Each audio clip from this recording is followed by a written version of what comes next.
You are so decorated in your field of expertise, 30 slam titles between you. How does the one gold, how does that stack up against all those slam titles? To me, this was bigger than a Grand Slam. This was more special. You know, standing on the podium and listening to your national anthem and getting the medal around your neck. It was just, you know, seeing other athletes there that supported you, and it's a different feeling. It's very unique and definitely more special. I think it's puts you in, it puts your life and your hard work and your profession, it puts everything into perspective when you sort of get stuck in the context of all these amazing athletes who dedicate their lives for this sort of one moment.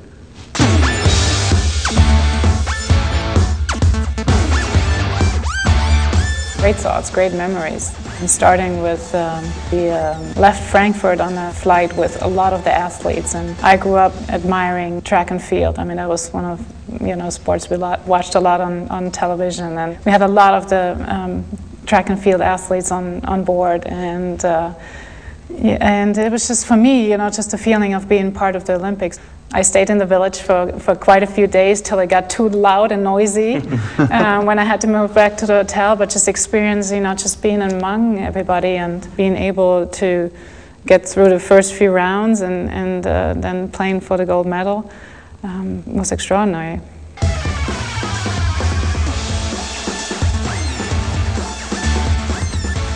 I remember how much I was so thankful for the preparation I'd put in, and then I remember being on that podium, and I remember that feeling of seeing it so many times over the years, what somebody might be feeling when that gold medal's put around their neck, and just tears came to my eyes, and my father in the crowd, who was an Olympic boxer, so I was kind of enjoying it on a lot of levels. You mentioned your father and his past Olympic experiences. How special was that to actually have him there on that occasion? No, that was a real big deal for me. It was a big deal because tennis is a sport that is so lonely, and to be able to play it for someone else, for something bigger than you that's yet still connected to you is a great sense of fulfillment. Notice something, Andre, around your neck which says, Daddy rocks. Daddy rocks. I can guess where that may have come from. Talk about that.